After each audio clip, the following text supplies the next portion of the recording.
Hello everyone, thanks for being here. Apologies, I'm not Giles Warburton, that's my managing director. We had a technical issue. I had to change laptops at the last second. Thanks everyone for joining. I think there'll be a few more to pop in yet. I'll keep an eye on that. But I think we'll maybe just sort of start proceedings and just let people in as and when. If everyone could, just because I think there's going to be quite a few people in the call, mute their mics to start with. And then if you want to say something, you can just unmute. But just to say background noise, if everyone could do that for me, that'd be great. But yeah, thanks everyone for joining. Thanks a lot, Richard, for putting this together for me. Really appreciate it. So yeah, Richard's going to be talking about his background, but some of the agile transformations he's been involved in, good and bad, and sort of we'll talk about how best to approach it really, and what I guess your philosophy. So yeah, I'll pass over to you, Richard. Yeah, hello everybody. Hi Matthew. So yeah, I'm going to be talking a little bit about my experiences with agile transformation and sort of the ideas I've put together to help actually be successful with agile. And agile is one of those wonderful words, became very trendy, everyone throws it around. What I'm going to hope to do is pass on some of the things I've learned about simplifying what we mean by it, because I think there's a huge amount of confusion. Now, I will be presenting a few slides as I go through, just so we can talk through. They are available afterwards if anybody wants to have a copy, so give us a shout later. So here we go. And as if by magic, we start sharing. Woohoo! Okay, so when Billy started to talk to me about this presentation, I was thinking about all the different things about agile and why things didn't work for me, and then that wonderful person, Uncle Bob, tweeted this out on the 15th of February, and really he sort of captured everything I was thinking in one, short phrase, and that is agile's been kidnapped. It's been kidnapped by project managers. It's been definitely taken over by management consultancy to build this whole business model. And actually, it's just nothing. It's just this really complicated, complex thing that's going on that lots of people have had bad experiences about. But the actual concepts of agile are still there. They're still viable, and they still can give us success. And that's what I'm hoping to talk about as we go through here and sort of indicate some of that. So I also went to ask a lot of my friends about how they felt about agile transformations. It's very common now. Most engineers and leaders have been through at least one, you've been through several. And really, everybody has sort of a negative, this is why it didn't work. The number one was they brought in some high-priced consultant who came in with this really complicated system, and I just didn't understand what we're trying to achieve. Secondly, as a lot of people talk about agile as a methodology, they'll go, oh, well, Scrum or Kanban or something else. Of course, they don't get that agile isn't a method. It isn't like, oh, let's implement waterfall. It's a way of thinking about software, about delivery, doesn't actually say you shall do this. And on top of that, then a lot of people started to cargo cult. So this is where I'm sure you've all heard, oh, we'll do the Spotify model, or we'll do this model, or that model. We'll have tribes, we'll have communities of practice, we'll have squads and communities and all sort of wild stuff. And actually, it's all trending ideas, and it's people just jumping on, not really understanding what they're trying to do. Every time somebody comes in, you bring a consultant in, my experience, they try to find a job for everybody. So instead of going, this is the model, and actually we need to be honest with people, we need to start saying to people, your job is going to change this way. They try to build these models that include everybody. And then they include more people. They had agile coaches. Let's have a few of those in. Let's have a bunch of Scrum masters. Let's get these people in, these other people in. And they end up with these sort of really convoluted solutions. And no one really understands what they're trying to achieve. And then the crux is the actual work people are doing. That is the stories that drive the development. No one really cares about. I mean, no one's looking at the quality of those. We got people, you know, doing communities of practice and sending out emails, encouraging you to join, and people encouraging you to go to stand-ups, and people doing other ceremonies, and people talking for 3 hours about introspectives. And actually, no one really cares about the quality of the stuff that's coming down. And this really is the punch page. There's the end of my presentation, 2 pages, they're cool.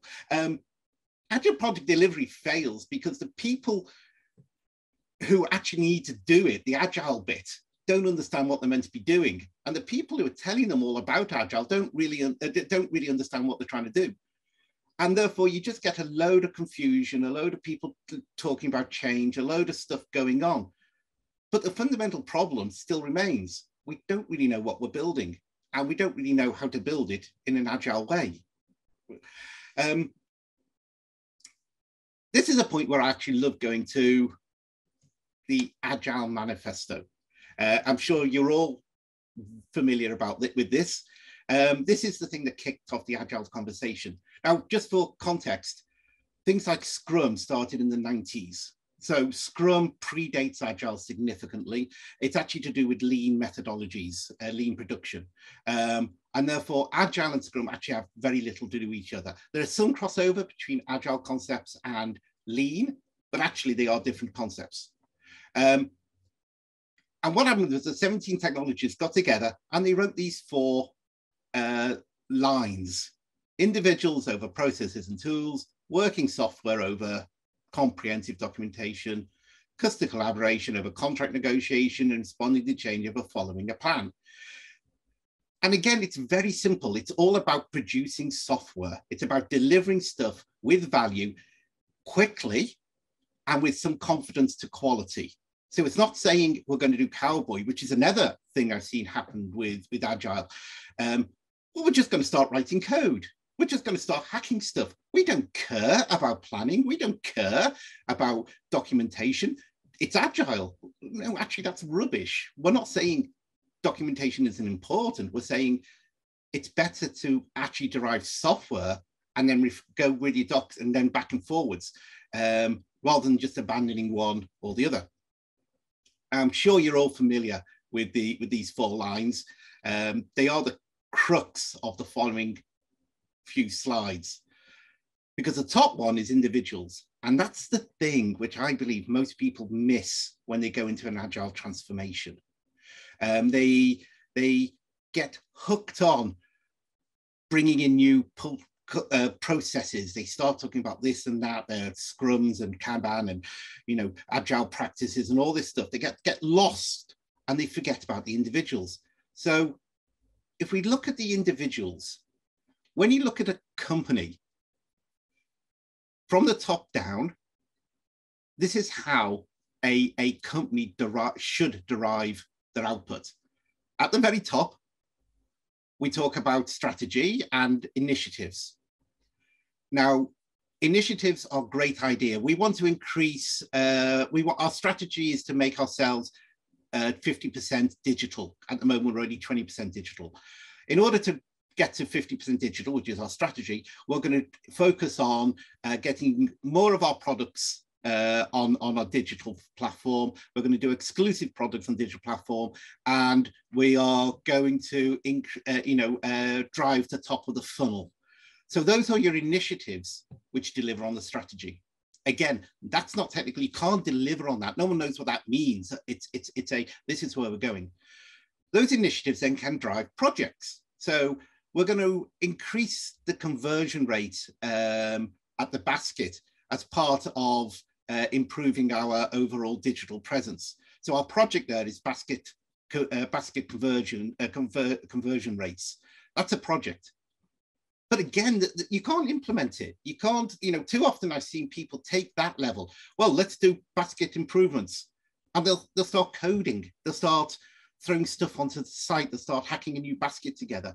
And actually, it's meaningless. You don't know what it is. So I label the first two, the executives and mid-management, as the talk phase. Now, I don't mean that to be disrespectful. I do an awful lot of talking. But it's the point where we actually, at the highest level, try to understand what the company wants to achieve. So we're talking about it, we're getting the strategy right, we're going back again, we're saying, is this initiative meeting that strategy? These are the conversations that we're going to refine and drive at in order to make sure that we as a company believe that we can move forward successfully. The next step then is when we start doing some actions. Number one action at the next is the product people need to start defining outcomes. Now, I'll come to outcomes in a minute, but outcomes are the way that we start delivering projects. So projects should not be talked about below the level of mid-management. What we're actually delivering is outcomes to a customer, for example, to a supplier. So I want my suppliers to be able to confirm delivery of the product within 10 minutes. That's an outcome. That's something which is starting to get real. Those outcomes drive stories. Now, stories actually start delivering the detail. And I'll come to stories again a bit later, but stories deliver the detail. They have to be detailed. They have to contain the information required to deliver. And the developers take those stories and generate the code that delivers that. But it may not be developers. This could impact physical things. You may, part of your outcomes may be you want to increase the footfall through your brick and mortar building. And the result is you put bigger doors on. So although I'd say here developers, because I'm talking sort of from the software side, stories can be delivered through tasks, which could be anything. It's anything to reach, to fulfill that story, which fulfills the outcome, which together fulfills a project.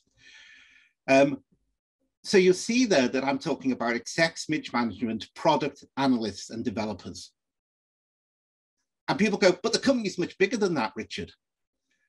Now, the next slide is the one that normally causes an interesting twitch on many people. You're right, a company often is much bigger.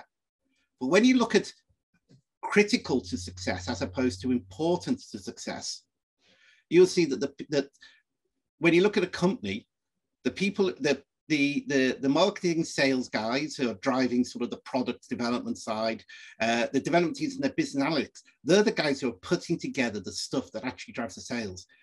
The rest of the company are supporting. They are helping to make sure project management, for example, is making sure that from top to bottom something arrives. There's no point delivering some software if marketing hasn't done their marketing bits. So project management needs to be looking at are we actually ready to deliver at the high? Same with architects. I've worked in some companies where there was half as many architects as developers. So 25 architects and 50 developers.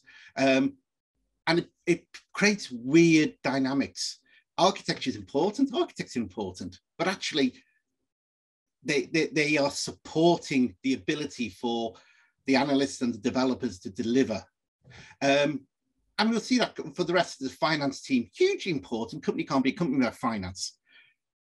But it's a bedrock, it's a stone which the company is built on. It's same with HR, internal IT, and legal, and also the facilities, catering, all the rest of it. They're building up the platform for which we can deliver on.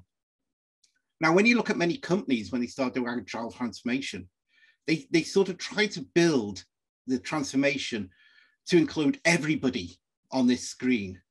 And they go, well, we're agile. We need the architects involved. We need project managers involved. Let's make project managers into scrum masters. And this is one of the things that came back in the previous screen. They try to find roles for everybody, and they're not being honest with people about how the transformation is going to affect them. And what you do there is end up in power struggles.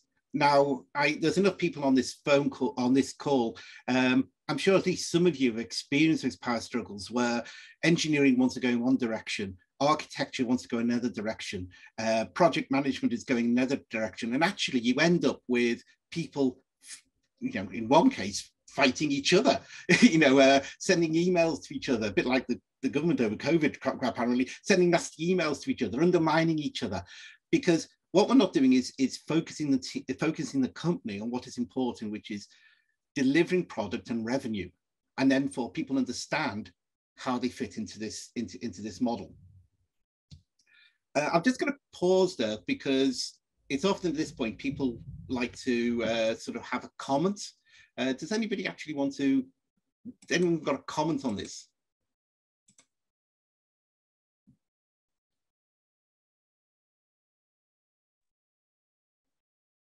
No? Okay.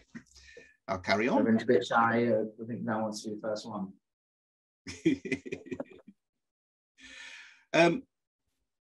You sometimes get worried that you're talking to yourself because there's nobody sort of waving saying, yeah, I get it.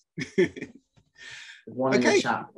There's one in the chat for you, Richard. Simon says, I think this point of view is quite challenging for many companies I've contracted for. Oh, that is so true, and this is why this slide is often a major hurdle for people to get over. And I'll be, I believe in honesty and openness. One of the problems we have is that the people who get to the senior roles, the people who get into the C-suite, often come from backgrounds where they tend to do a lot more talking. And that's not a negative statement, but you look at project management, you look at architects, they tend to do a lot more talking and they do a lot more presenting. It's part of their job. So they present your architecture to the CXOs, they talk about where projects are. And therefore, you often find in many companies, especially older companies, the top management are not actually from the engineering side or the analytics side, or even necessarily the marketing side. They tend to come from things like project management and architecture. When you put this up, it actually challenges them as a group. And it's really hard for people to actually accept that they're important, not critical. And this isn't, I don't want to make it disrespectful. That shouldn't be seen as a disrespectful statement.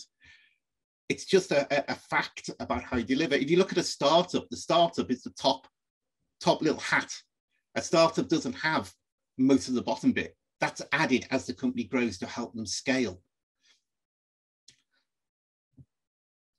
And I think when I was talking before about the importance of stories, the last message was, we don't care about the quality of the stories, because we spend so much time trying to find roles for everyone, trying to apply processes that don't fit, by trying to do massive management consultant driven change.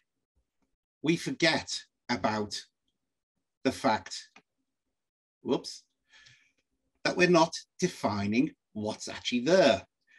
And there's a simple truth about, here, which if we're not defining what it is we want delivered in a way that's sufficient for the developers to develop it first time correctly, what we're saying is, do what you want. And that's how that, and I've seen this now in a number of companies, both visiting as an outside person, so not just the companies that are not talking about necessarily the company I work for, but talking about other companies, as I visit and talk to. I talk to a lot of engineers outside on different forums, and one of the most common feedbacks I get is, I don't really know what we're supposed to be developing. I sort of get a story which is very high level, almost at a project level, and I'm supposed to write some code and make it work. And then it doesn't work, or we pass it back and they come back and say, that's what we want. And then we go away. Instead of being a 2-week project, it ends up 3 months, because no one actually decided what they want until it gets in front of them. And I think that it hit me about a year back. I was doing some work for a third party, and they delivered a experience to the C-suites And the CEO was going, oh, this is great. Then the CMO, the marketing guy, goes, that's not what I want. I want this, this, and this. And what he did was live at a CXO level meeting, redesigned a whole screen. Now that's about 2 months' work, which should never, which was where the CMO said, he goes, that's not what I want. That happens so frequently, and it always causes us to be late. We're late, and then we go, engineering don't know what they're doing. Let's outsource it. Let's go to a team in Ukraine, or let's go to someone else. Let's go and pull in IBM or whoever. Let's, obviously the engineers haven't got a clue what they're doing. And these all negative things start grinding teams down. You start getting people feeling very negative. Again, I'm sure some of you on this call have experienced that, where within the team, within the engineering team, you start feeling like you're being battered. You start pulling in you start retreating, and then you start refusing to use your best judgment. You start getting very, in a Liverpool term, arsey. You say, no, actually, I'm not going to do a change unless you do it properly. And you end up in a combatant environment with the people who are supposed to be defining what's happening, not understanding what they're doing wrong. The engineers refusing to do stuff because they just constantly get blamed. And you end up in this never moving sort of static position of growing distrust, and people then leave, which is the last thing you want, because when people leave, they take the knowledge of the company with them. And then you bring somebody else in who then decides that he doesn't like the way the software's written, or he has a different idea for a product. And suddenly you end up to get this churn, and you don't deliver again any further, and it just eats the companies up. And I'm saying, I've seen it. I'm pretty sure people in this call must have also seen it. You think it's like basically shifting of the goalposts then from what we've outlined initially as causes?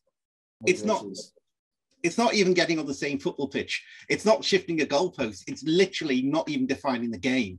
We want to win. Well, what do you want to win? I don't know. We want to win. Let's do really well. Great. What is that? So they go. So half the team goes off and creates darts. And the other half of the team creates rugby. And then it gets really awkward in the middle when people get these sort of darts in their heads, catch a ball and it's bouncing off a dartboard.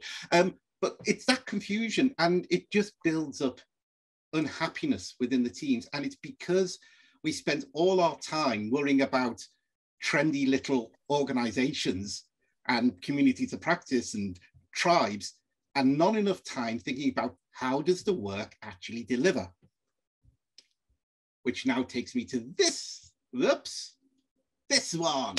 So earlier on, I sort of covered off, this is the chain where we got the strategy, the initiatives, the projects, the outcomes.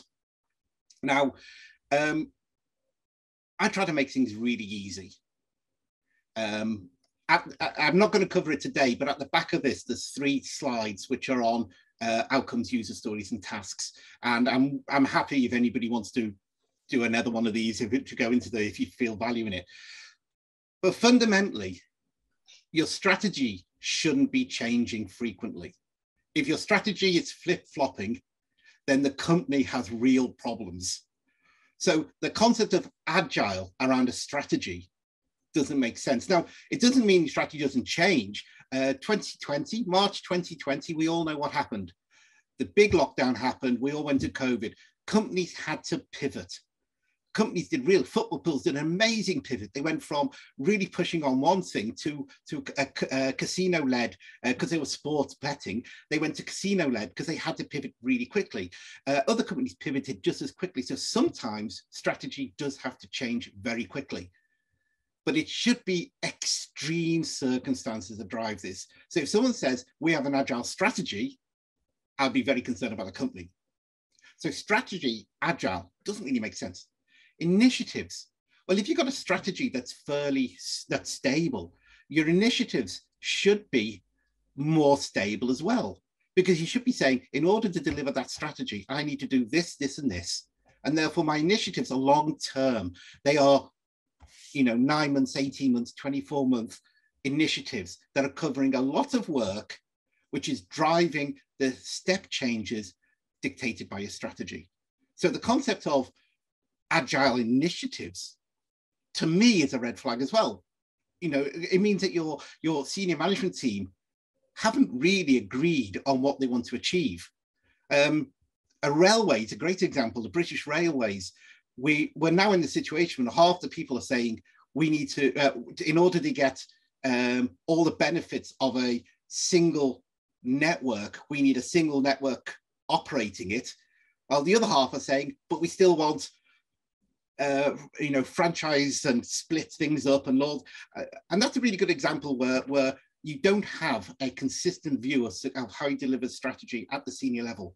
And again, red flag. Initiatives should be stable. They should be long-term stable. The projects that you deliver your initiatives, again, projects are not things that last. Projects should be things that last for sort of, you know, 3-6 months. They should be going, okay, this is how we're going to deliver a big part of our initiative. They should be defined. They should be pretty stable as well. While it is possible that things emerge, you discover that your assumptions are wrong, so you kill a project off. The idea of flip-flopping between project priorities is something you should be avoiding. So if strategy, initiatives, and projects aren't agile, what is agile? And it's easy here. Your outcomes, your user stories, and your tasks. Your outcomes, these are things which are very clear, achievable things. I want to increase basket conversion by 5%. Our customers are going to be able to build a basket over 5 days. You know, we are going to encourage 20% better footfall through our shop by getting a guy with spinning arrow outside. These are actually things which are real. They start to shape. They have backing. They've got approval. They've got numbers associated with it. It isn't, we just want to have a bigger basket. Who cares? But by increasing the ability of a basket by to hold 5 times as many items, will drive an upsell of 12%. Now, this is often guesswork. We'll cover the next slide. We'll cover that because this is belief. You know, if it's, you know, usually you don't have the detailed data. That's why you do experimentation or whatever. But they've got to be something that's measurable. It comes from the project guys and product guys, and it's measurable. It's real. Those break into user stories.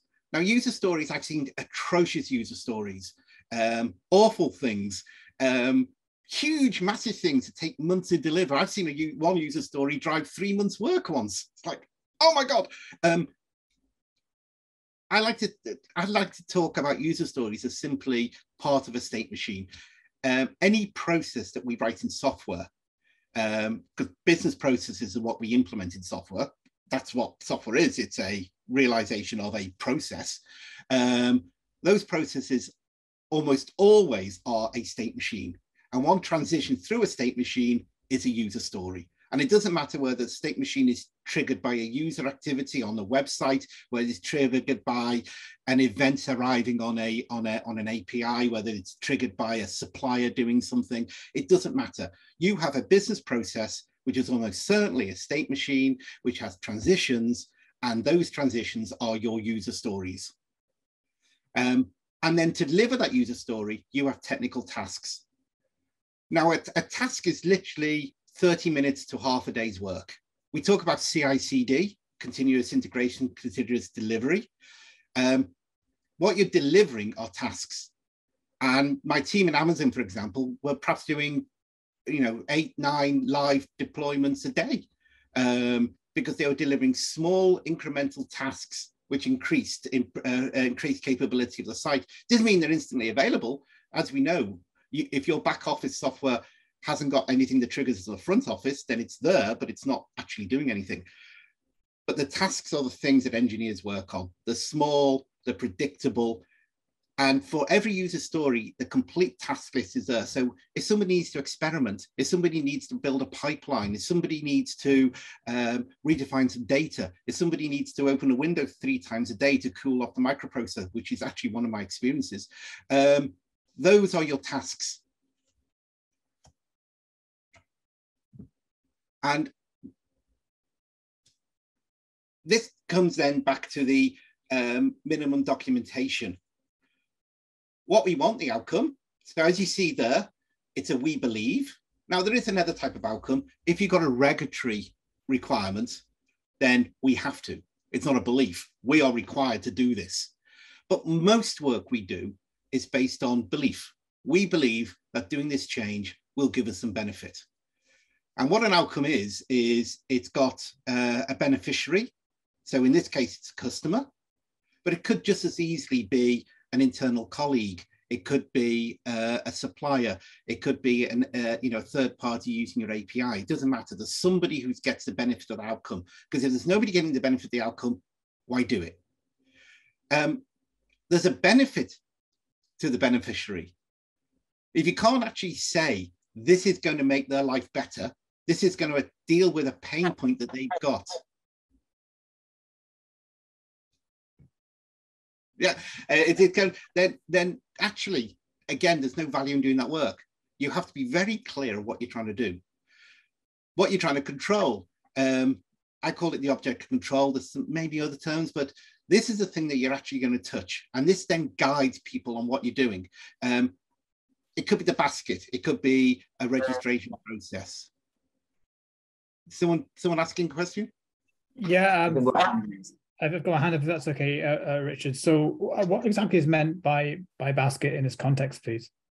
Oh, so in this case, I'm just talking about a generic website. So you've got a basket in a website where a cart, a cart to use the Americanism, yeah. Or a trolley. Yeah. But it's there. There is something that is actually being changed because actually we're human, and in the end, a process has a human somewhere, be the customer, being a supplier, whatever. And that human has to understand what you're talking about. And as humans, we relate to real world things. That's why we call a virtual bit of software sitting there as a basket, because we all know what it's like to go to the supermarket and pick up a basket. You know, we're going to a big shop, we get a trolley. You know, we know we need to tie these back to things which actually make sense to the person. Too often I've seen people talk about stuff which is technically reasonable, but actually has no real emotional attachment to the person who's actually doing it. And what happens is the beneficiary ends up going, so what? I don't care about that. That's not important to me. The benefit to the company, really important. If this hasn't got a benefit to the company, why are you doing it? My wife was buying some glasses online, so she got the box through. She's tried them on, picked them on she likes, and she's on the line putting the order in. She's ordering a pair of sunglasses, £169. And as she's ordering the sunglasses, she got a prompt saying, "Oh, well, we have this deal for you. You can have a pair of sunglasses and a second pair of normal glasses." And she's got quite a complex prescription. So you're going to get two glasses. And Mark goes, yeah, and it's going to cost you £139. So my wife went, great, I'll have both now.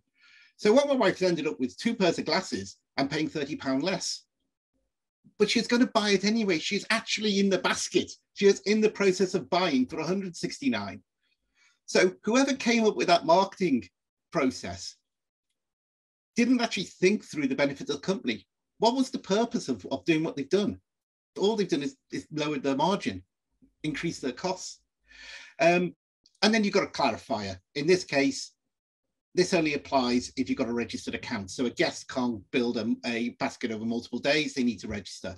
And clarifiers then can be used to add side benefits. So in this case, clearly, there's a reason now. So if somebody is trying to keep a basket live, you can prompt them to register. So there's a benefit there in itself, but it's a side benefit. It's not the main point of what you're trying to do. Outcomes should be that simple. I've seen people write requirements which go to dozens of pages, and you read them, and you don't know what the hell they're trying to achieve. You know, and this shall do this, this shall do that, this shall do the other. It may do this, it may do that, it might do this, it might do, and actually you don't know what you're trying to do. It's just a list of you know, wants, great, but actually what you're trying to do, and if the engineer doesn't understand what you're trying to do, he's not going to deliver it, because in the end, the person writing the code, or the person building the shop, or the person constructing the signs, they need to actually understand the intent of what you're trying to do. Because if they don't understand it, they're going to have to guess at it. So the outcome, critically important. They changed the stories. Now, I've given 2 examples of stories there. I really like BDD. I really like the way it flows, because it forces you to think in a state-wise fashion. So given a state, when something happens, an event happens, you then get a transition. And the 2 examples I've given there, one is actually, it's on the Basket service, so it's a back office. The first one is actually some functional change. So after 120 hours, the basket is deleted. But the second one is actually a reporting change. Now, I show those two together because quite often we separate out the functional development from the reporting side, the analytical sides, and we say, here, have a whole load of backlogs, and the technical team who does reporting sits over there in, Mumbai, and the technical team who does the basket sits in Birmingham, and the people who are doing and what we do is actually lose context of what we're trying to do as an outcome. So your stories don't need to be massive. You may end up with a lot of stories, don't get me wrong. Your stories reflect the complexity of your outcome. And if your outcome is complex, you will have a lot of stories. That's physics. If you don't have a lot of stories, someone's going to have to fill the blanks. You do need the stories. You also need things like your UX. In Adobe, it's called XDs. I know there's other software out there which give you the visual state machine effectively for the UI. So this screen is showed, and you click on this button, you go to this screen. It feels a little bit like we're reinventing state machines, but it's basically the same idea. I'm hoping most of you know what I mean when I say about state machines. This arrives. It could be that your service is truly stateless. Great. Many services aren't stateless though. You can't add something to a basket unless a basket is there. So people go, well, we're stateless. No, you're not. You've literally got a state. You've got a basket. The basket is so many hours old. That's something that's happening. That's an event on a state. It's irrelevant if the basket doesn't exist, whether it's 120 hours old or not. So most likely, most services have some form of state. And recognizing that helps us define our user stories. So you can define them at an API level if you wish. Here, it's an API level, even though I'm not calling out APIs directly, I'm not defining the technology. From this, you understand how this would work, because your event comes in potentially from a timer going off or whatever. You also capture your data changes. So many people get sort of bogged down when it comes to what are we changing here. We got this database here. We've got a database there. How do they relate? Oh, we'll duplicate the data. And this happens because you haven't talked about data before you start coding. And because you want to get the software out, you just simply add a new field to a table somewhere. And then somebody else down the line adds the same field to another table. Now, if any of you've managed enterprise data, duplication of data is probably one of the biggest problems out there, because it causes your data to get dirty. It causes you to not understand what that data means. You have the same name meaning two completely different things. Even relative simple things like purchases could mean different things depending on the context. So your data needs to be thought of up front. You need to be actually thinking. Now, so the response here, okay, Richard, you're just describing waterfall. Well, no, I'm not, because waterfall is you try to define everything into a massive, huge project up front. What we're doing here is looking at an outcome as individual elements. And that's shown here is your outcomes are the things that are being delivered.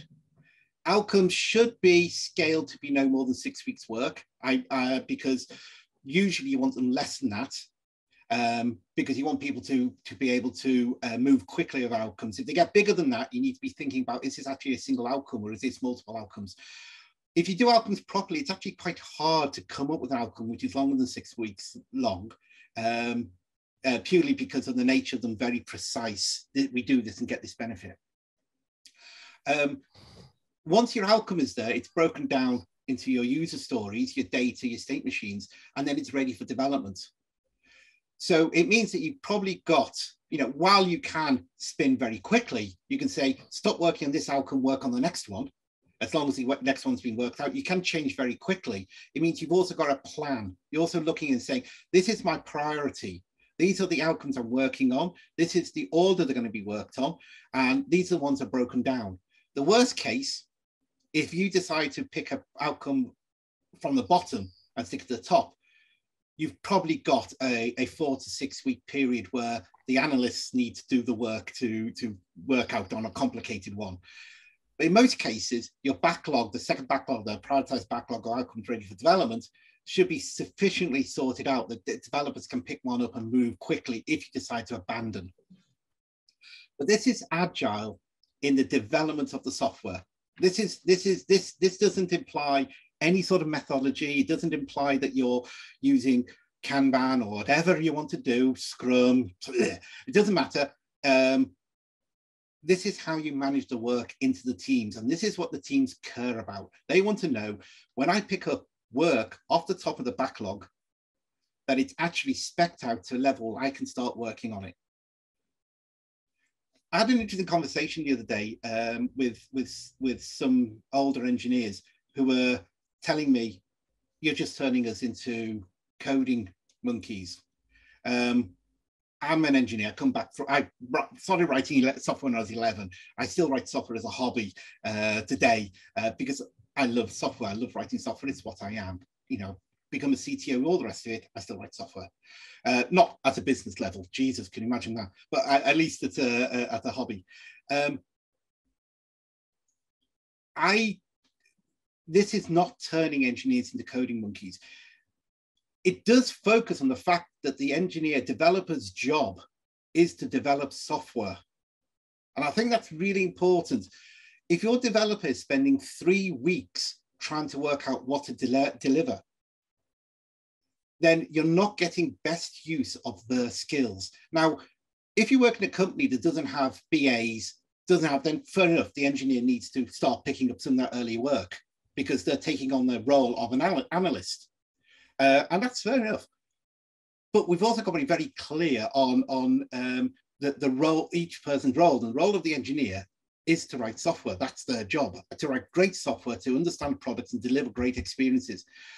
The small senior engineers will be involved earlier on anyway. The BAs will be working with engineers. They'll be working with the test people. They'll be working with the marketing people to properly break down the user stories. It's not like going to go, aha, there we go. So certainly in most cases, sensible, pragmatic companies, the senior guys will be working with the upstream anyway, and that will impact their effectiveness. And this is actually shown quite often in the way that you scale time. A senior engineer may be only 60% coding, while a less senior engineer might be 85% coding. You do have scales, and I think most of you will probably recognize that anyway. But it's being honest about people's roles. Backlogs as well. It's very trendy to form small teams and then each team have its own backlog. And one of the worst crimes done in the last 10 years is telling small teams that they can pick their own technology, run their own backlog, be independent of everybody else in the company. It is thoroughly destructive of a successful software. And the reason being is that you end up with people competing if you look at an outcome almost certainly isn't restricted to just one team. There's often multiple people. I want to increase, I want to allow a customer to have 5 days rather than 1 day to build a basket. That affects UI, it affects the basket service itself. It'll affect reporting, it'll affect stock, because if somebody's putting something in a basket, it becomes soft allocated, and it's no longer, it's potentially not sellable. So maybe you want to do proactive stock management then. There's a whole load of things you need to be thinking about, which is more than just. Now, when you go to lots of little backlogs, it becomes project manager hell. Every project manager then goes, we have dependencies here. We need to manage the dependencies between the team. And then you need one project manager per team trying to manage the dependencies. It gets crazy. If you have one backlog and the outcomes have tasks and the tasks have the owners can be in different teams, but you're actually looking at the work in one place, which is the point of the backlog. It's to say, this is the outcome. These are the stories. These are the tasks. These are the people who need to do it. And it doesn't matter if they sit in different teams or not. And at least you then focus on the most important thing for the company, not what's most important for the for that particular small team. Right, I've come to the end. There's some supporting slides and stuff which you can read through. I'm not going to go through them now.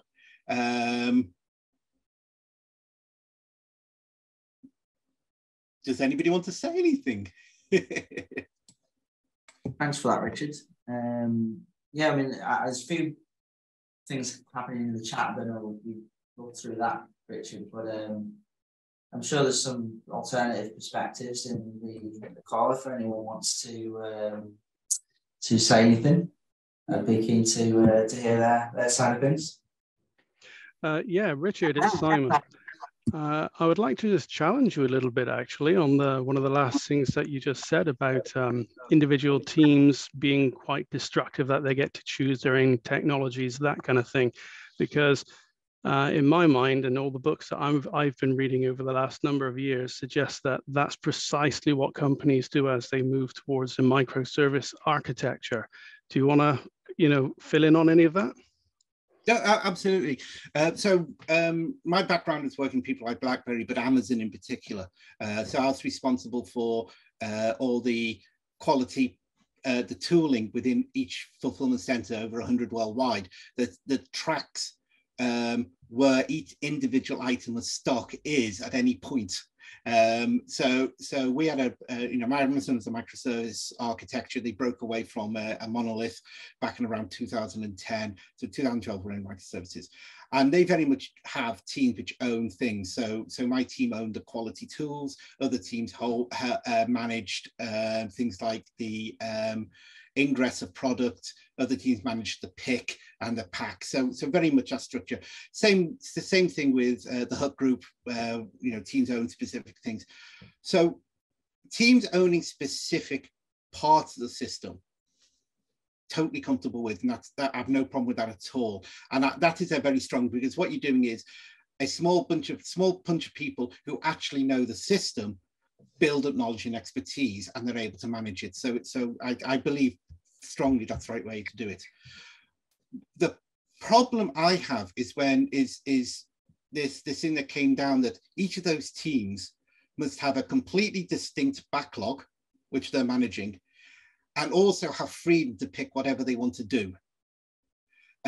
Because in the end, the customer doesn't care about the basket service. It cares about customer cares about the ability to buy something. The EBITDA isn't based on whether Bill is really happy picking Kotlin or Ruby or C#, but the fact that operationally we can manage problems when they occur. Now, I was in one company, which was a nightmare because each team picked their own language. We had 3 different languages in the microservices, which was great. Each team was like pigs in muck because they were learning really exotic stuff. But the support team, who was 24-hour catching the crap, hated it. because they didn't have a consistent way to go and say, where's the logs? This is what the logs look like. This is the error code. This is how I do my SOP. Each team gave them a different set of instructions. And this is what I mean about being destructive to the company, is that you lose the focus on what's good for the company and instead focus on what's good for a developer. And the reality is that if you give, we all, speaking as an engineer, you give me a choice. I want to use new technology. I want to use my own thing. I love C. I adore C. I like TypeScript. I can't stand Java at all. So I would never pick Java, and I think it's an awful thing. I'll pick TypeScript. But actually, that may not be the right choice for the company. So you need these sort of levels, and the same with with the backlogs. If you're saying to people, organize your own backlogs, what you're doing is actually fracturing the view of the work that needs to be delivered and the priorities. And that's then where you end up with all these conversations about what's my priority, because the product manager is saying the basket's a priority, but because I'm reporting and the top of my backlog is a financial report needed, what's my priority? How do I fit that in? So that's why I believe, as much as possible, a single backlog where your outcomes, your user stories, and then your tasks are allocated to the teams. So they just, in a massive company like Amazon, you may, because it's so diverse, it's such a massive company, you probably have your backlogs more specific to specific areas. But generally, in most companies I worked at, a single backlog would work quite as well as having 16 Jira backlogs, which, by the way, always have different states and always have different definitions of done and always have different swim lanes. Does that answer your question, Simon? Yeah, that helps a lot. You're quite similar in mind to me. I think what you're trying to say, if I try to distill some of what you've put in there, is essentially that at some higher level, someone must keep focused on the customer and delivering value. And that should drive what the backlog is for each team if they were going to have their own team. But ideally, some level of work at least should be given to them directly and not for them to else self-determine. Yeah. Richard, can I ask you why you don't like Java? Very long answer. Java's quite simple. At BlackBerry, we were Java 1.4, so mobile Java, and it was very clean, very small. Then I went into sort of the enterprise Java, where people started to build just the levels of one line classes and indirections and all that, and to actually look at software written in this really convoluted thing, it's horrible. And then how do you test it, and how do you know? And I just find Java, nothing wrong with Java per se. It's a nice little language. I love the mobile version. Yeah. It's the way people implement it now in a way which actually makes it impenetrable. And that's why I sort of go, don't want to be near it. Fair enough. Can I ask what your view is of the 12 principles of agile programming? Are they, would you say that they're useful, or are they themselves, is it a bit too sort of, do we really need 12, or could it be sort of whittled down to say 4 or 5 perhaps, or how useful are the 12 principles? Yeah, I've circled this a few times, because when you first start doing it, you go, oh yeah, when you want to learn everything. But I was sort of jumping on this around 2005, 2006, and you're sort of jumping on anything that comes along. Over time, I've become very much more, I like to say, this is what my expectations are.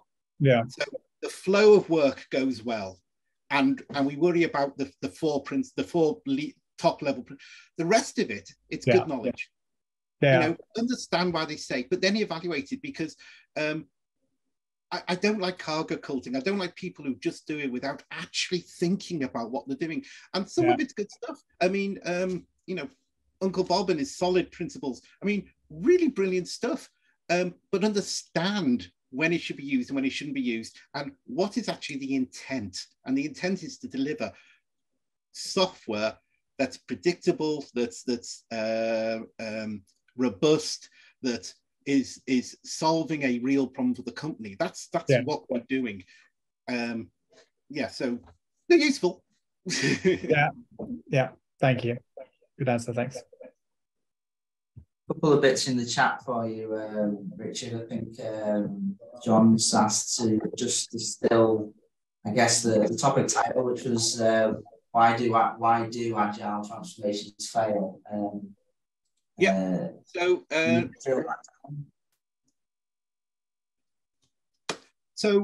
So they fail because the people who are actually forcing agile transformations don't actually understand what it is they're trying to do.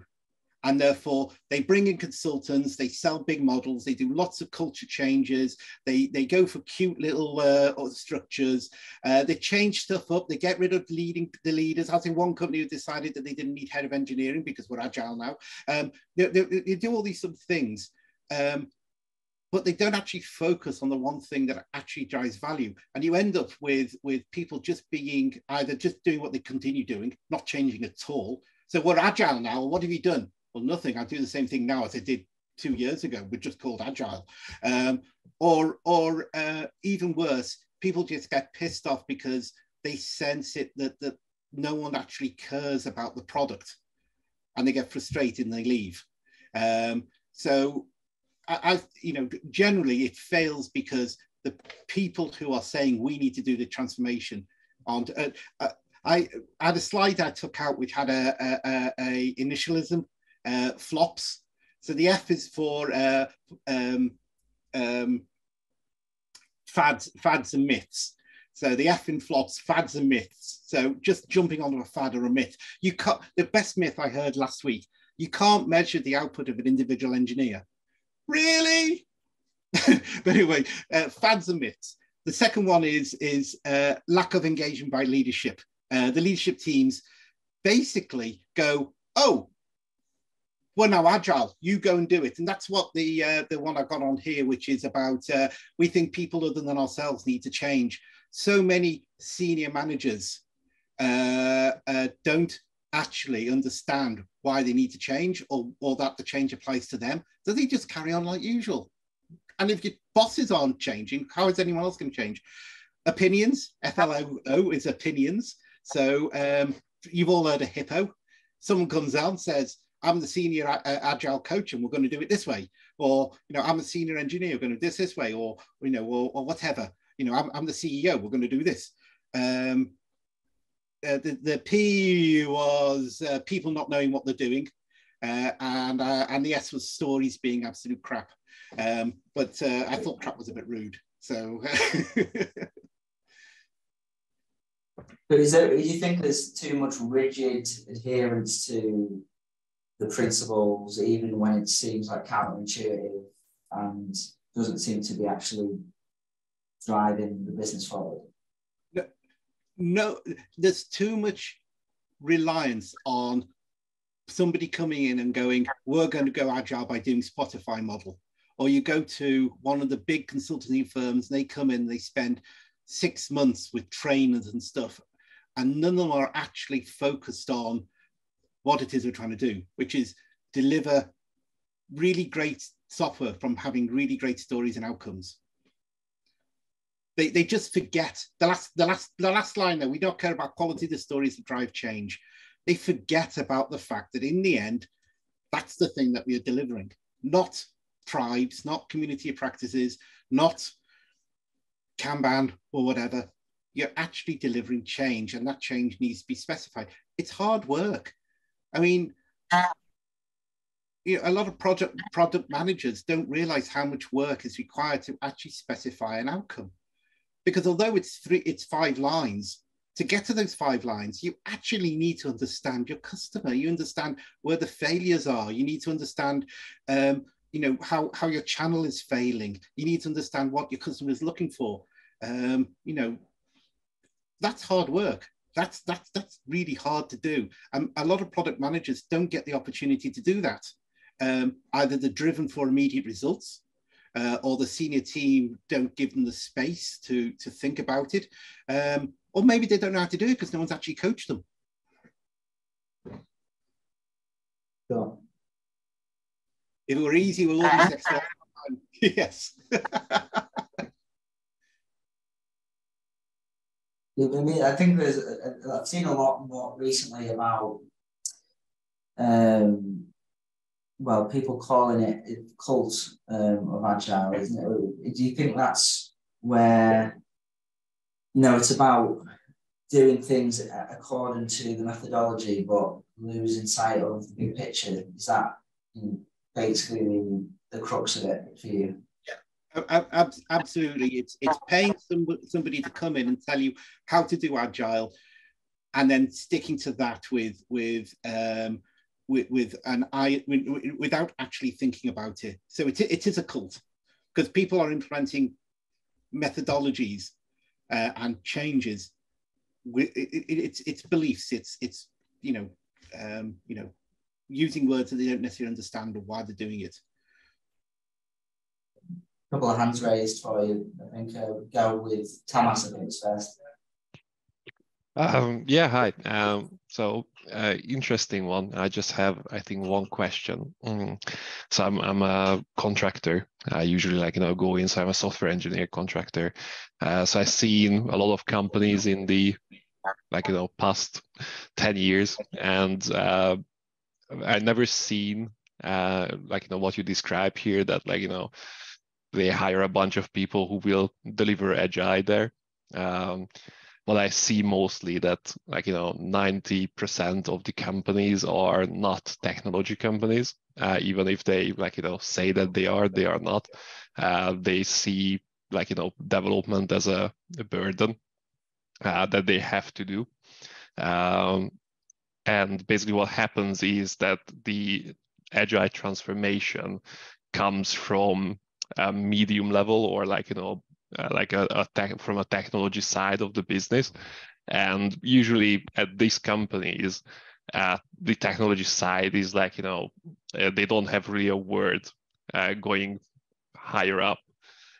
So what happens is they try to implement the agile methodologies inside the development team, and then they face the issues that you very well described, that things shift, things change, management doesn't understand that we need at least 2 weeks planned, or at least something planned. But even if we don't have planned something, then at least the tickets that you want to be delivered need to be defined, and the analyst should have gone over it. So what do you think about these situations, and what an IT department or development function can do in this position? Or do they have any chance of getting this on board? I very much feel that pain. I've been there, and what you're describing is it sort of goes to me. Yes, the reality is, if you don't have the product and channel holders on board, if the people aren't sitting there at the working out your outcomes, then whatever you do below that is not really going to work. And I try to be optimistic, and I've tried to deal with this a number of times. I've tried different methodologies to deal with it, and I must admit I've come to a point where I genuinely don't believe that you can really drive you can deliver software, but you're never going to be really doing it well, because you're starting from the wrong point. If you don't know what you got to deliver, you're going to have to make it up, and at some point somebody is going to go, well, why are you making that up? That's my job to make up. And you go, well, why didn't you? And then they'll get all crappy with you. So yeah, honestly, I'd love someone to tell me otherwise, but I don't know how to solve that problem. I don't think you can be successful with the proper agile working practices if you haven't got the product people on board. God, I sound so pessimistic. Thank you. No, I completely agree with you. This is why I'm contracting, because you kind of need to find a company if you want to settle down. I first want to see it for like, 3, 6 months, a year or whatever, before I settle in, because I had too many of what I described as a permanent employee as well. Like, yeah, we are doing agile, but it turns out after 3, 6 months that only the development wants to do agile. None of the business doesn't understand. They don't care. It's a burden for them anyway. If they could avoid having any developers and still sell whatever they are selling, even if they are selling software, they would much rather sell it without having developers or anything. So yeah, seen this unfortunately in the industry a lot. But yeah, thank you. Yeah, as a contractor for about 15 years, for very similar reasons, is I like writing software, but I couldn't find a company I actually like writing software for. Yes, exactly. Go ahead, Emmanuel, you've been waiting patiently, I think. Yeah, thank you, Jules. Thank you, Richard. Sorry, I joined a bit late. Yeah, even though I've managed to catch what you've been talking about. Yeah, I kind of agree with your opinion about one product backlog. Am I hearing myself? Yeah, separate teams working on one product backlog if they are working on the same product. Because if they have different product backlog, that's counter agile, right? And transparency would surely be lost. And then I've got 1 or 2 questions for you, just your opinion.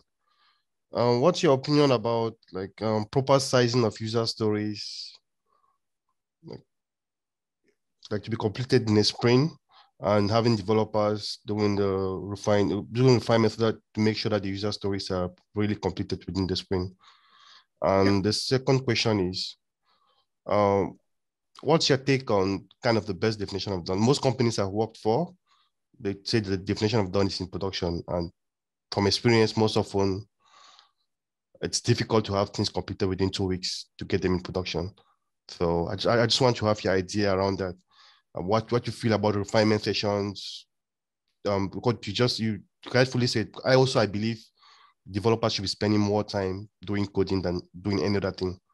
So what's your opinion about So user stories, if you take the view that a user story is synonymous with a single transition through a state machine, then generally I like user stories to be delivered in 2 days or less.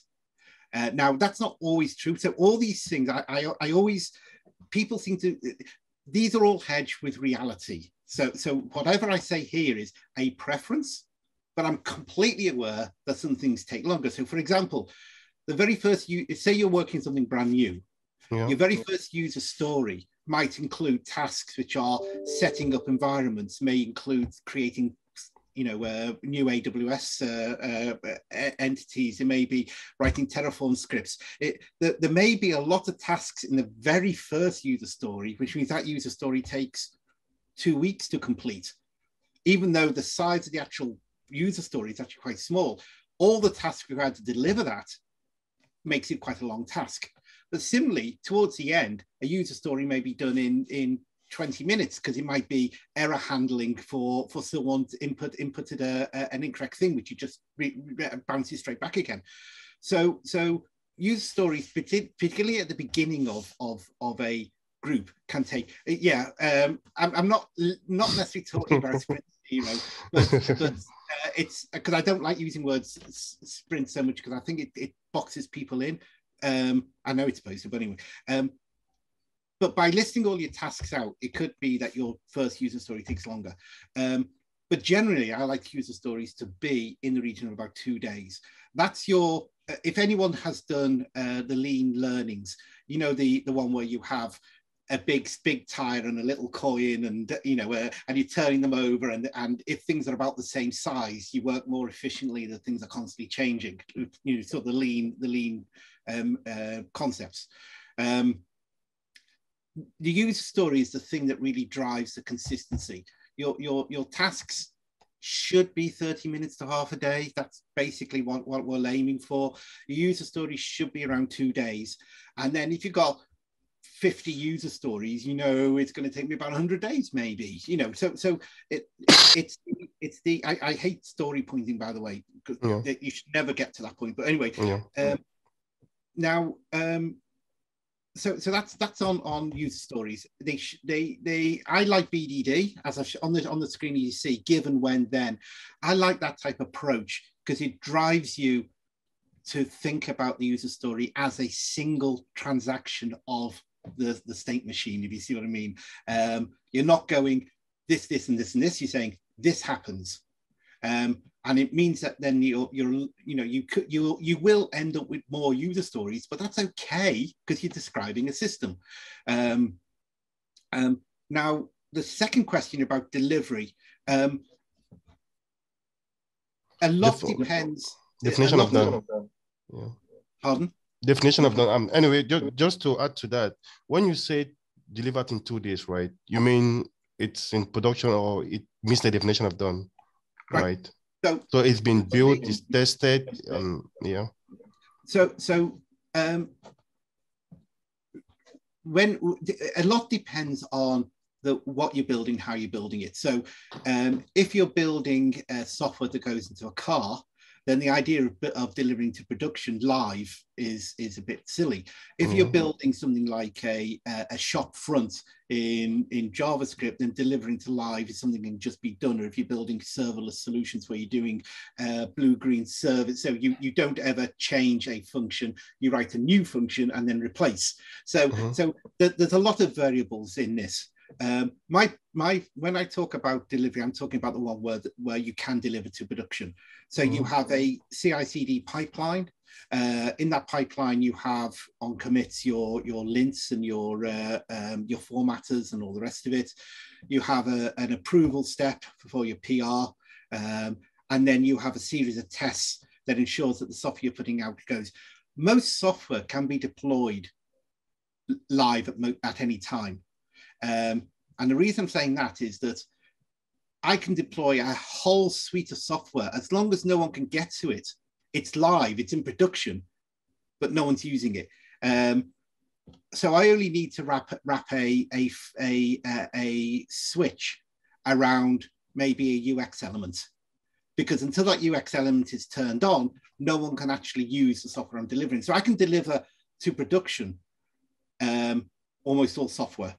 So I'm a big fan of using blue, green, or dark, or these modes where you actually confirm in production about things work and then turn it on for the customer. The reason being is that it's very hard these days to start building genuine, identical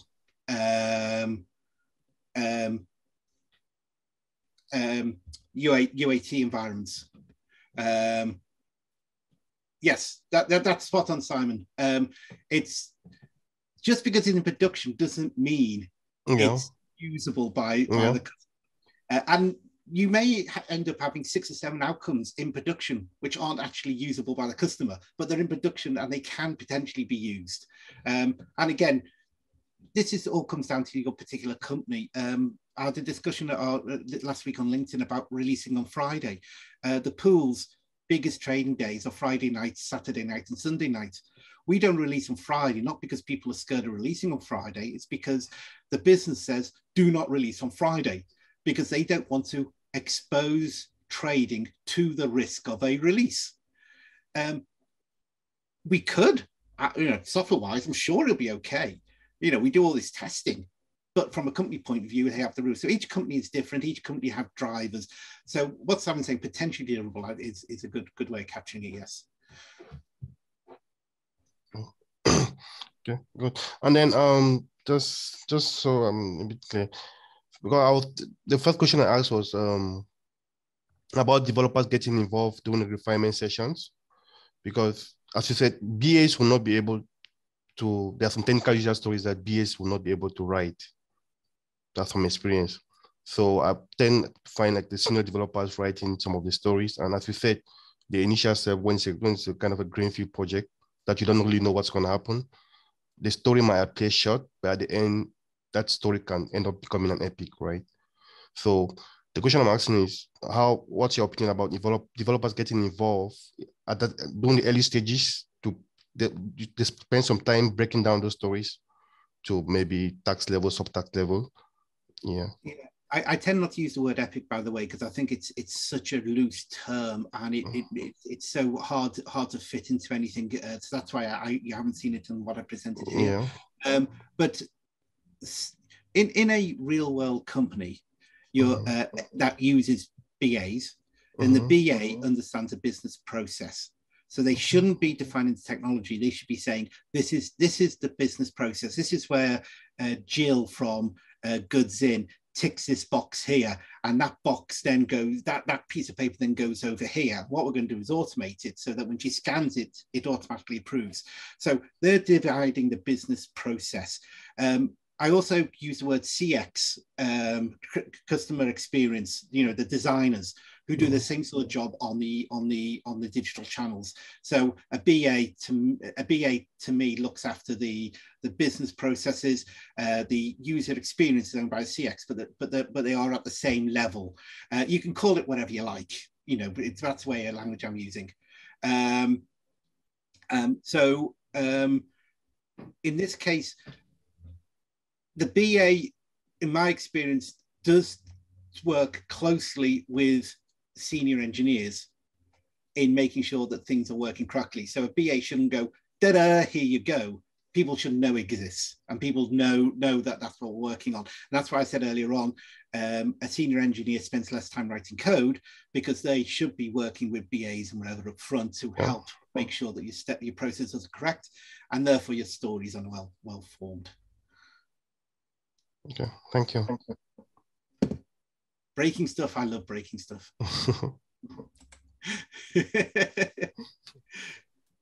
John, you mentioned that you work on physical products. I spent many years working on embedded. I love embedded. So I was actually a mobile phone firmware and developer for many years. What sort of products are you working on? So it all depends. I started out in automotive, so cars, as you can probably see, exhaust systems, setting them on fire, which was fantastic. And then moved to cable pulling equipment. So things that essentially when your power lines go down, we re-pull the cable back up. So things like that. And now it's handheld electronic products for the coating inspections industry. So it's everything really, from big half a story high machines for pulling cables 2 kilometers down to tiny little handheld electronics for the consumer goods market.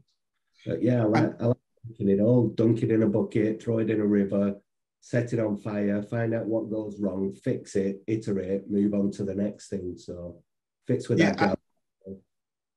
I'm so that's where I started. And one of the biggest things, I love I'm currently building a system for my MG Midget. I'm switching it over to Raspberry Pi, so I'm turning it over to Cat6 with Raspberry Pis and stripping out the wiring loom. So I spend a lot of time playing with that sort of stuff.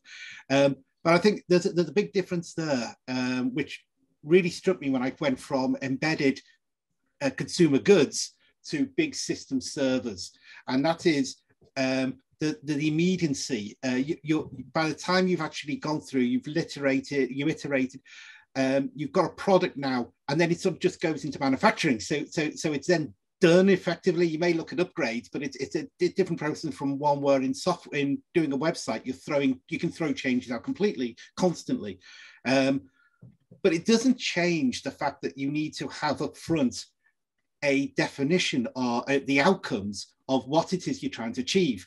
I have a Renault Zoe. It's my experimentation into electric cars because I don't have a home charger, so it's my cheapest way of getting into electric cars. The software is truly awful. It's some of the worst software I've ever used, and it's very clear that they didn't start from the point of view of what we're trying to achieve for the customer. They started from a point of view of, we got a load of functionality, let's throw it on the screen. and half of it doesn't work. So the same sort of rules apply. It's got a different delivery pattern, but you still need to be upfront saying, this is actually what we're trying to achieve from the point of view of the person who uses it. This is our outcome. Yeah, I mean, I'm a product manager now, so the big thing for me is what is the customer willing to pay for? Because if they're not willing to pay for it, stop bloody working on it. It's a waste of time. So just do what the customer's willing to pay for. And if we can gold plate it later, we'll do it later as a version 2 or version 3, not right now. I've actually got, I actually stopped the team delivering software because I didn't believe that the stuff that was being asked for made any commercial sense. And this is why when people ask me what a CTO is a business role who has technical expertise. If I was just delivering software without any pushback to the value to the company, I'm not being a CTO. And you're obviously following so many times people go, well, let's do this. Why? And that's why in the outcomes, I ask, what is the benefit to the company? Actually pin something on it. If you can't pin a number on that, then go away because you haven't actually done your job. 100%. Engineers, I said it earlier on, they're an expensive doorstop if they are not working towards something I can charge somebody for. And Amazon, it was someone at Amazon that actually said it, is that our only job is to reduce the friction between your wallet and my bank account. So anything that can increase that speed, reduce that friction, that's what we're doing. So that's always stuck in my mind. And that's what I target on is, will our customer pay for our product faster by doing this? If not, it's a version 2, it can come out later. And building on that through view as well, there's a lot of transformation around legacy software. At the Very Group, there was a database which is still in Clipper. And that's not 1980s technology. Understanding how you go around changing legacy software, it's too easy as an engineer to go in and say, I want all new. This is all crap. It's awful. It's rubbish. I want to change everything. And actually, it took, I'm very good at learning by screwing up first. It's something I learned very quickly that although you may end up with a nice shiny solution, you'll never actually deliver it, and your company's going to be really unhappy about you spending £5 million, something that earned 0 in terms of extra revenue. So yeah, that does it make sense? Oh, Emmanuel, what's the qualities of your ideal Scrum Master? Not having a Scrum Master.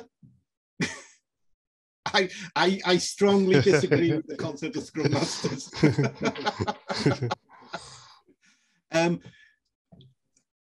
We have software managers. We have, I don't see the value of a Scrum Master. It's as easy as that. And I've met really great people who could do great jobs. They're in the Scrum Master role.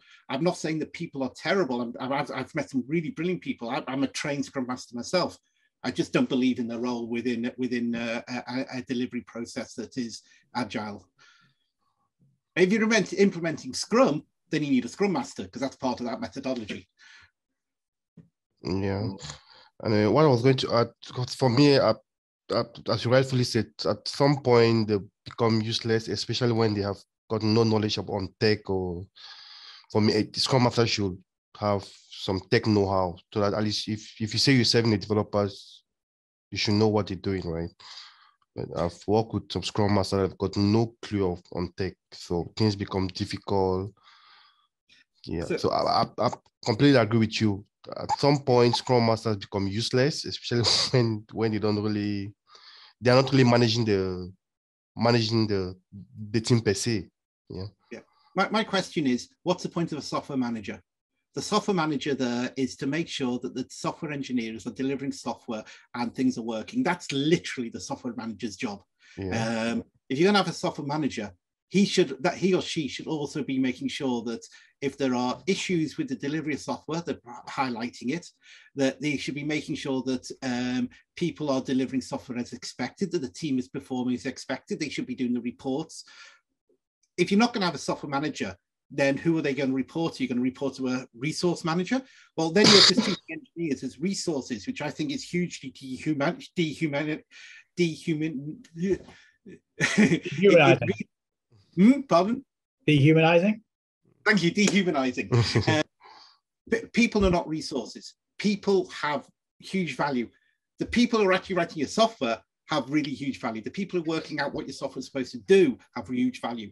To treat them as a resource and just bung them together and say, well, Billy can do, software engineer one could do that is just disrespectful. To be, it's like me saying marketing, anyone can do marketing. Of course they can't. Quite clearly we met good marketeers, we met bad ones. I would be a terrible marketeer. But to turn around and say, well, they're all the same, it's not respectful. I do go on about respecting the people and what they do.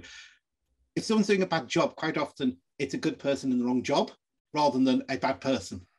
And that's the challenge we need to think about. Just when you say a software manager, as a manager in proper jobs, that you're telling developers what to do, tech to do, how to do it, to give them, you break down the tasks and just get them coded. Is that what you mean?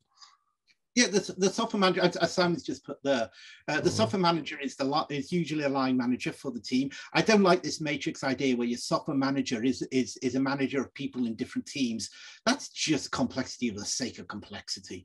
The software manager is the manager of the team. He or she speaks for the team, or they speak for the team. They present information up as appropriate, and they make sure the team is performing. They know who's struggling, who isn't struggling. They know the people who need extra training, the people who are ready for promotions. That's a job of the software manager. And if you're responsible for a delivery team, then what's the Scrum Master doing? Because it literally is the job of the software manager to make sure that that's working. And as he says, Simon says, I love early morning stand-ups, by the way. I love starting the day with a conversation about what we're doing. Having that stand-up, the manager wants to know these questions. What are you doing? How's it going? What blocked you? Oh, they didn't deliver that yesterday. Why? Oh, I got that. I'll pick that up and run. To me, that's the job of the manager, not some technical free person who's not a project manager, but isn't a technical person, but isn't a, Yeah, this is leading quite nicely onto my question.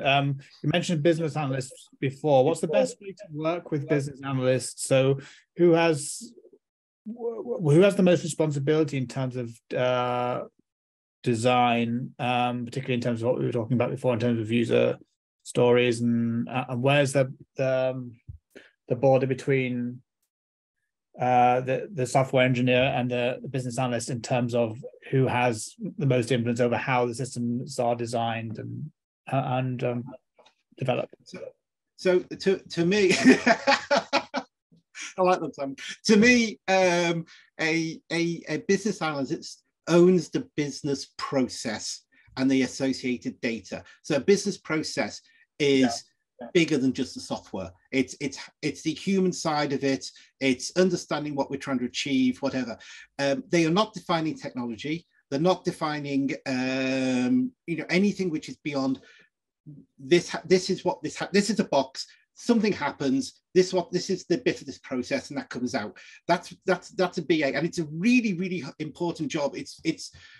I can't emphasize. I've in my old days when I was a young stupid software engineer, I thought BAs were a pain in the bum because they kept telling me what to do.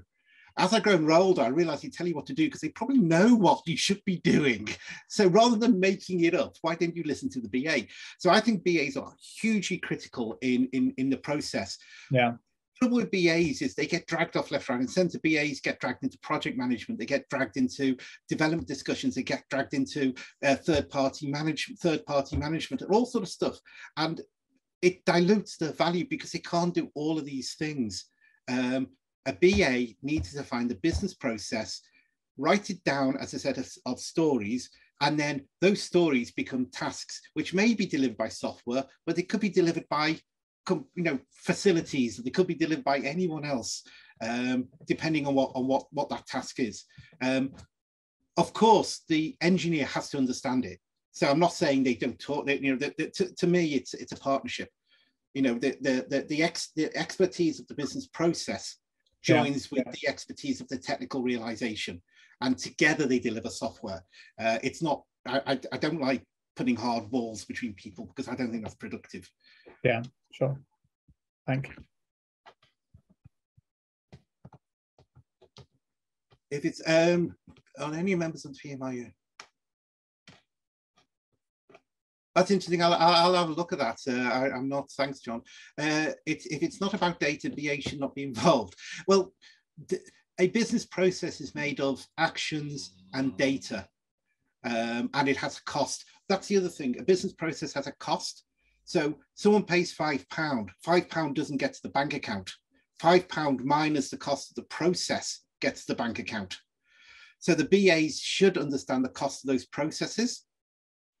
Which is something that a lot of people, or most people, don't get their head around. I worked with one or two people at Amazon particularly, where we understand the cost of a process. But that's really important because there's no point having a process that's going to cost you £1.50 if the unit of payment is £1. And actually that could happen in gambling. That's why the minimum payment tends to be £5 rather than a smaller amount. Because the cost of transactions usually adds up to sort of 20, 30, 40p.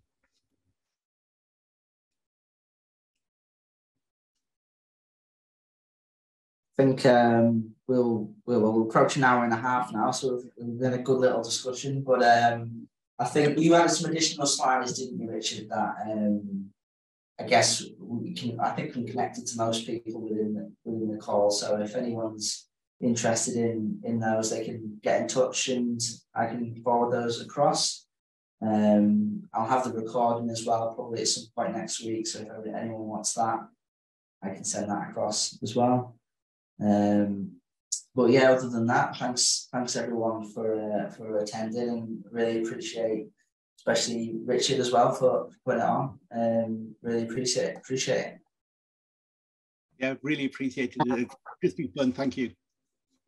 I'll do a follow-up with everyone who's maybe left already as well. Just I'll put a message together. But yeah, thanks for coming, guys. Really appreciate it. Bye-bye. Cheers, guys.